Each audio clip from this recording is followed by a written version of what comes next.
it's wonderful to be here, and I think it's fantastic that we're having events like this focusing on entrepreneurship and giving guidance to the youth, the Pakistani youth for the future. There's an incredible amount of talent in Pakistan, and it needs to be harnessed. And I think that we have the potential to be one of the leading countries in the world in entrepreneurship, in tech, and many, many other fields. It's very interesting that people are calling me an entrepreneur. When people first started calling me an entrepreneur or a businessman or a CEO or even my company, Unicorn Black, people would say, boss, I would turn around, who are they talking to? Entrepreneur? Me? I'm just a singer, I'm just a musician.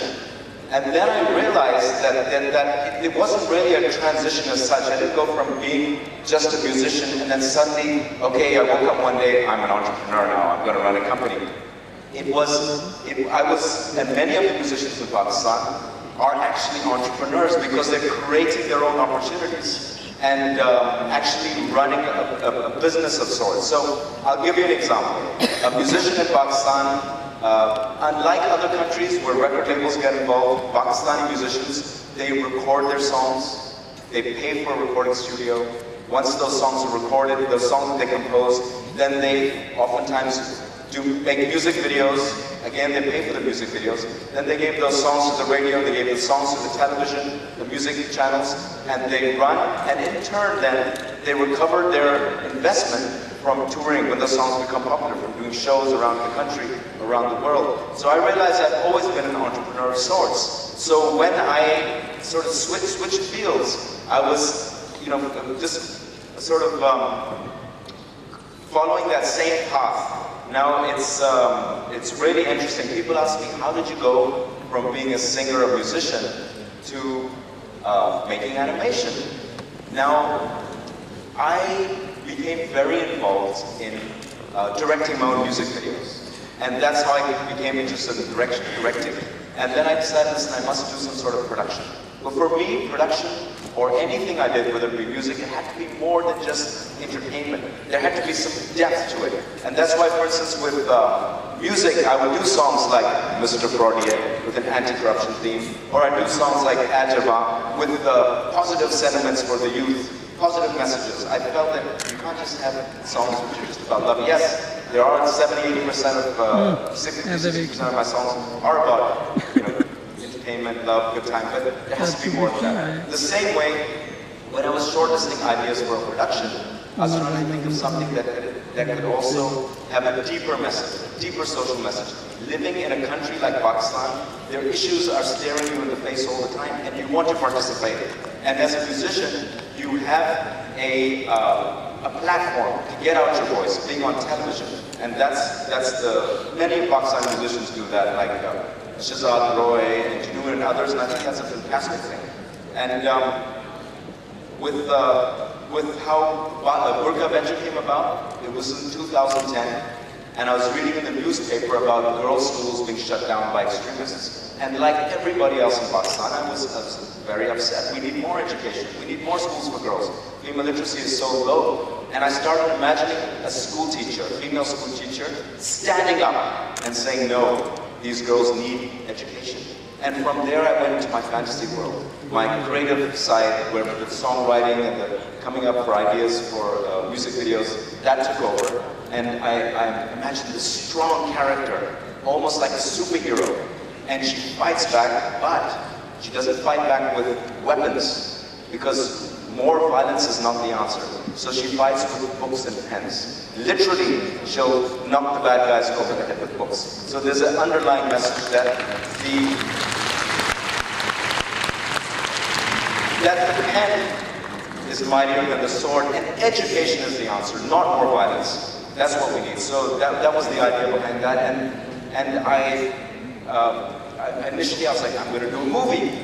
Because I do music videos, and music videos of any movie, I'll just do a long music video, turn it into a movie. Then I realized, okay, that's going to be a long process, and it could be very expensive. Again, I was following the same process. I thought I'll invest in the movie myself, and then same thing I've done for music my whole life. And as an entrepreneur, you also create the opportunities. Now, Awaz, when we first launched, when we first did our very first song, was me and Fakhar, right? My very good friend Fakhar, who was my partner in Awaz. So we gave our song, in those days there was only two channels, there was PTV and there was NTM. We gave our song to PTV, they didn't want to play it. We gave our song to NTM, they didn't want to play it. We went and met with EMI Pakistan, that was the only record label at that time.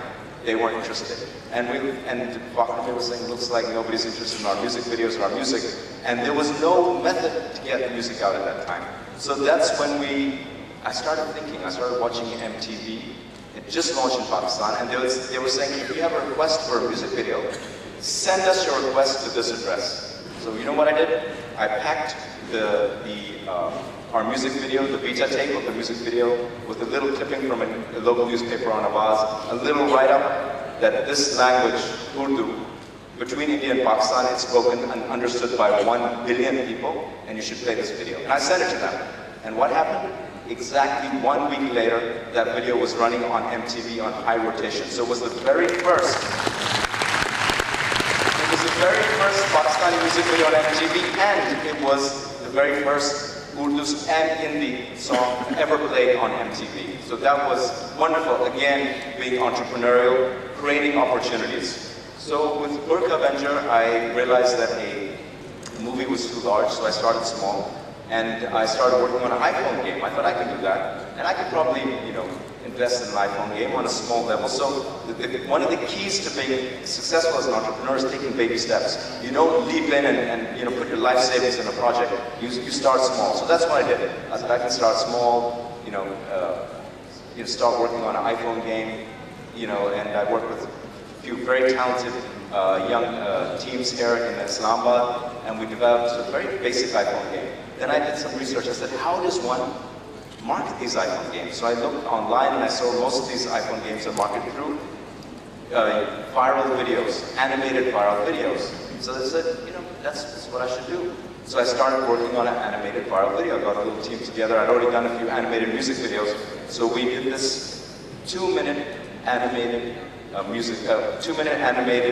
video on Burqa Avenger. And when I saw the final results, I was blown away.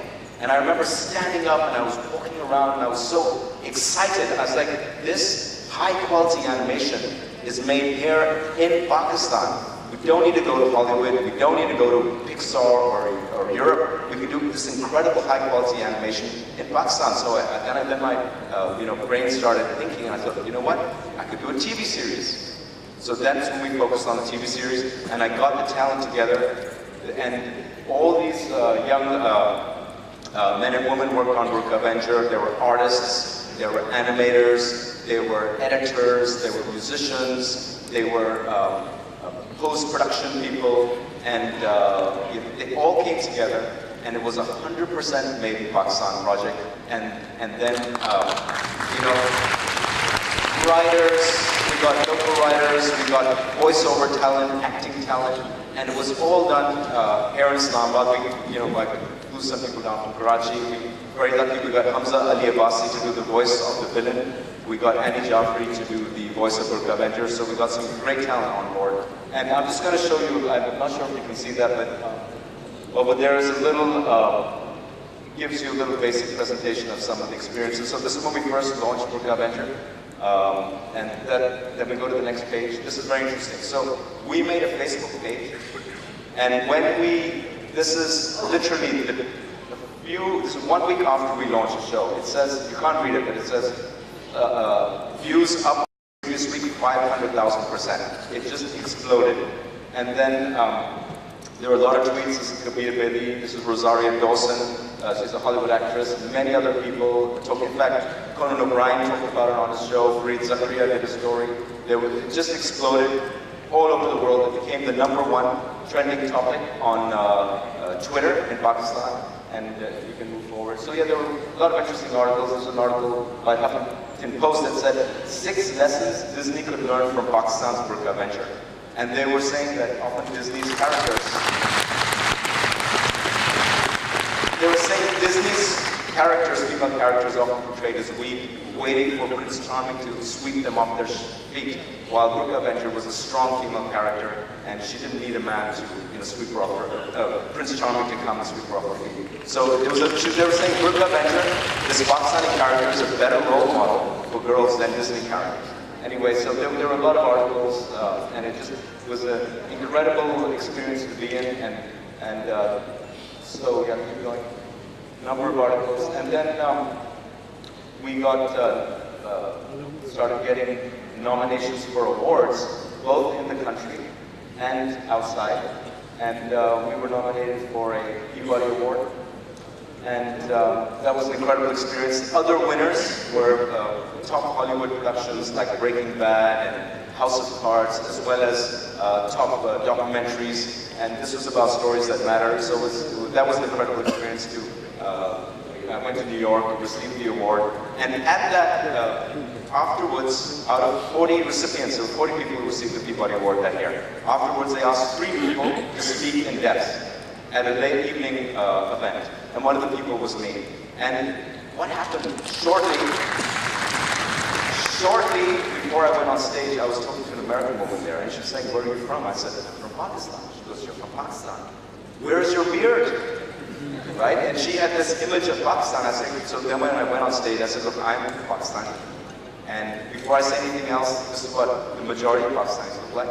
We're peace-loving people. We are not terrorists." And so I wanted to make that clear.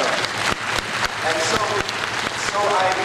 whenever we would go anywhere in the world, Gurkha Avenger would be part of a festival, and I felt that it was important that we act as ambassadors for Pakistan as well. And then there was the International Gender Equity Prize in Munich, and then there's the Asian Media Award, there was the Thumbs Award, there was the International Emmy, and all of these experiences, and everywhere I'd go, I'd say this is 100% made in Pakistan, this show.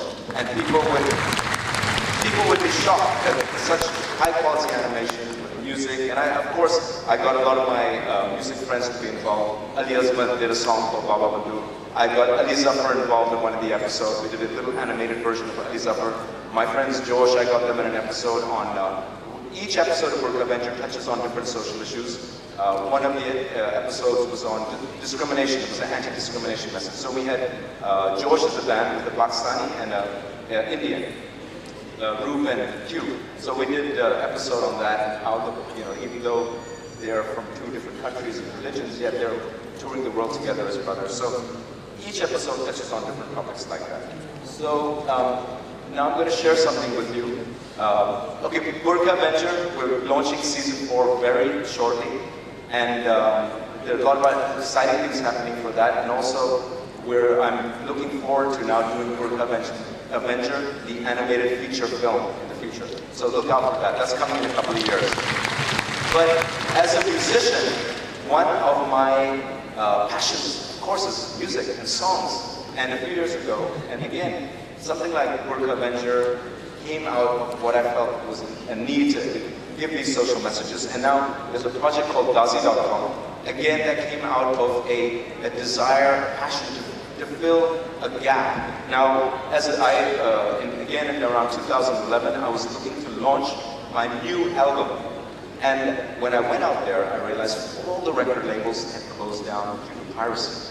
There was no way to launch my album. There was no way to monetize my music that I've been doing all these years. And the same issue was faced by all the other musicians of Pakistan.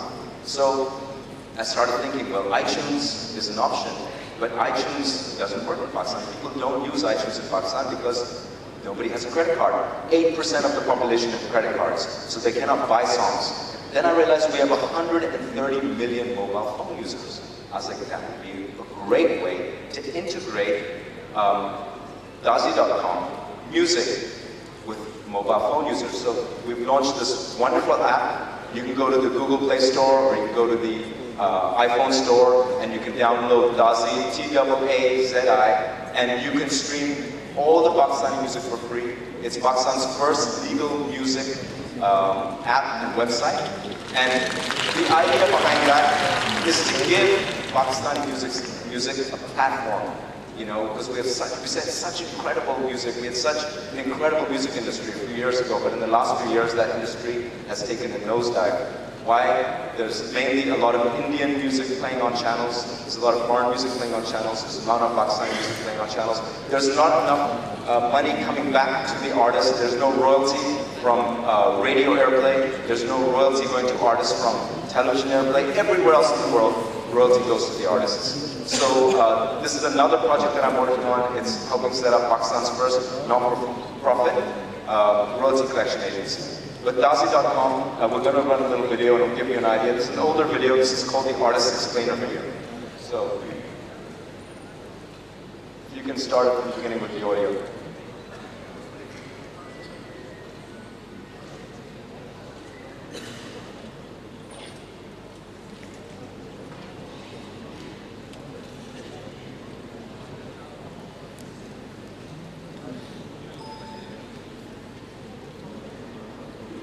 Are you an artist or a record label?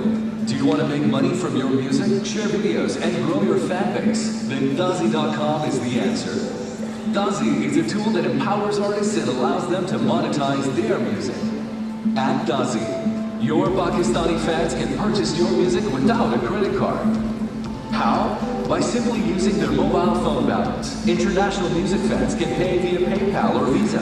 At Dazi, the majority of the revenue goes to you, the artist. 70% of the revenue goes to Anyway, so yeah, so the video will go, we'll stop the video, so I'll just talk more about it. So basically, since we launched Dazi just a couple of months ago in August, the app, and we've had 150,000 downloads of the app. We have 100,000 songs legally uploaded by thousands of Pakistani artists as well as record labels. And it's now a method. We've integrated all 5 of the telcos of Pakistan, and it allows fans of music, they can stream for free, and if they want to download the song, they can pay 10 rupees a song and download and support their favorite artist. 70% of the money goes to the artist, and the copyright remains with the artist. So it's made from a musician's point of view. So that's the idea behind it. So there are a lot of other ideas and many other things that can happen. As I said, there's an incredible amount of talent in Pakistan. That talent needs to be harnessed. And as an entrepreneur, I think one of the most important advices that I can give is don't think about how I can make money. Think about how I can make a difference. Think about a passion that you have. And try to follow that passion to the end. And I think Pakistan has a great future. And I'm sure you young men and women, many of you will be successful entrepreneurs in the future. So thank you so much.